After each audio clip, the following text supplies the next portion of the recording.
On se retrouve en live du Carrousel du Louvre pour un nouvel épisode de mon podcast IMO en live du Salon de l'immobilier et de l'investissement. Et je suis avec Maître Robin Rossi-Landy. Bonjour. Bonjour. Vous êtes avocat spécialisé sur les rapports locatifs, le droit de la propriété. Oui, en droit immobilier, mais en contentieux locatif en particulier.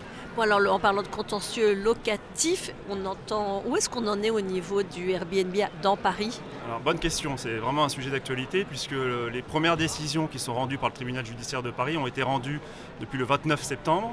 Vous savez que les fraudeurs, entre guillemets, les propriétaires qui ont loué leurs biens sur Airbnb sont systématiquement poursuivis par la mairie de Paris et encourent une amende de 50 000 €. Donc il y a une procédure particulière qui a été créée par le législateur spécialement pour la mairie de Paris. C'est ce qu'on appelle une procédure accélérée au fond, devant le président du tribunal judiciaire de Paris. Et il y a à peu près 500 dossiers qui sont actuellement traités depuis le mois de juin. Donc les audiences ont commencé en juin. Moi j'en plaide en ce moment quasiment toutes les semaines à l'appel. Et donc ces gens sont poursuivis par la mairie de Paris parce qu'on leur reproche d'avoir loué leurs biens sur Airbnb sans autorisation. Le problème, c'est que pour obtenir une autorisation à Paris, c'est comme jouer au Monopoly, c'est extrêmement compliqué. Il faut racheter des droits de commercialité, ça coûte très cher et il n'y en a quasiment plus à racheter. Donc si vous avez un appartement qui a usage d'habitation, comme 99% des appartements, vous ne pouvez pas en théorie le louer sur Airbnb, à moins que cela soit votre résidence principale, c'est-à-dire votre résidence que vous occupez au moins 8 mois par an. Et là, vous pouvez le faire, mais que dans la limite des 120 jours par an. Elle a serré les boulons quand, la mairie de Paris? Ça a commencé avec la loi Allure de 2014 et ensuite il y a eu tout un tas de décrets. Chaque année on durcit, donc il y a eu l'obligation d'enregistrement et ensuite surtout c'est les amendes qui ont augmenté. Mais ce que je constate, c'est que la mairie poursuit tout le monde, que ce soit votre résidence principale ou que ce soit une résidence secondaire, vous êtes poursuivi. Que vous soyez une foncière avec de multiples appartements ou un particulier, on vous poursuit. Et c'est un peu à tort et à travers, si vous voulez. Et donc il y a eu d'abord une première série de procès en 2019. On a ordonné des sursis à statuer puisqu'il y avait une question préjudicielle qui avait été posée à la Cour de justice européenne pour savoir si la réglementation française anti-Airbnb était conforme ou pas au droit européen. Malheureusement pour les propriétaires et mes clients, si vous voulez, la Cour de justice a dit oui, c'est conforme. Et donc la mairie, dès qu'elle a eu la décision de la Cour européenne, a repris immédiatement les poursuites. Et c'est donc les poursuites qu'on a actuellement devant le tribunal de Paris. Alors moi j'ai un appartement, je ne le mets plus en Airbnb parce que j'entends parler de tout ça. Qu'est-ce que vous me conseillez? Alors je conseille deux choses. D'abord, si c'est votre résidence principale, celle que vous occupez 8 mois par an, c'est à la mairie de le prouver, c'est quand même assez compliqué. Vous pouvez le louer dans la limite des 120 jours, il n'y a pas de problème.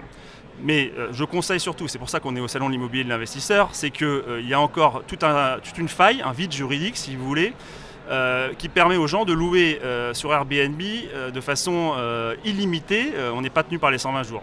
C'est quoi cette solution? Alors, quand vous achetez un appartement qui n'a pas perdu son affectation commerciale, je m'explique. Qui n'a pas perdu? Oui, son usage commercial. Il y a beaucoup d'appartements, notamment en rez-de-chaussée.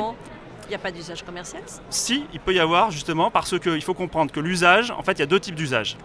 Il y a l'usage d'habitation ou autre chose que l'habitation. Et à Paris, il y a une nomenclature qui a été décidée un peu de façon un peu arbitraire au 1er janvier 1970. On vous a dit, voilà, ça sera de l'habitation, ça sera autre chose que de l'habitation.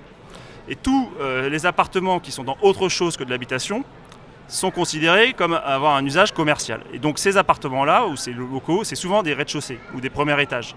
Des anciennes boutiques dans le sentier, tous les ateliers où on envoie du textile, maintenant ça se transforme en Airbnb. Ça, vous pouvez le faire légalement parce que l'usage, c'est du commerce. Et la cerise sur le gâteau, parce que les premiers dossiers qu'on est en train de plaider, c'est que c'est à la mairie de Paris d'apporter la preuve de l'usage d'habitation au 1er janvier 1970. Croyez-moi, c'est extrêmement compliqué pour la mairie de Paris parce qu'elle doit se fonder, alors je ne vais pas rentrer dans le débat technique, mais sur des fiches d'immeubles, ce qu'on appelle les fiches H2, qui doivent être antérieures au 1er janvier 1970. Il n'y en a quasiment pas. Donc tous les dossiers, moi que j'ai, où je vois la fiche H2, 16 octobre 70, novembre 70, septembre 70, je dis non, ce n'est pas la preuve que c'est un usage d'habitation au 1er janvier 1970, facile à comprendre. Et le tribunal, pour l'instant, nous a donné des décisions assez favorables. Effectivement, si la mairie n'avait pas cette preuve, déboute systématiquement la mairie. Et donc, ce qui veut dire que le propriétaire peut continuer, évidemment, légalement, à faire du Airbnb. Donc le bon plan, c'est ça, c'est d'acheter un appartement qui ne soit pas à usage d'habitation. Oui, ou alors, moi, mes clients, c'est quand même des appartements à usage d'habitation, sauf que la mairie n'a pas pu apporter la preuve que c'était le cas au 1er janvier 70. Vous voyez la nuance. Donc il y a toujours un risque, mais cette preuve est très difficile à rapporter pour la mairie de Paris. Donc pour l'instant, les premières décisions, moi, me sont plutôt favorables. Après, par contre, quand les dossiers où la mairie a apporté la preuve, il y en a.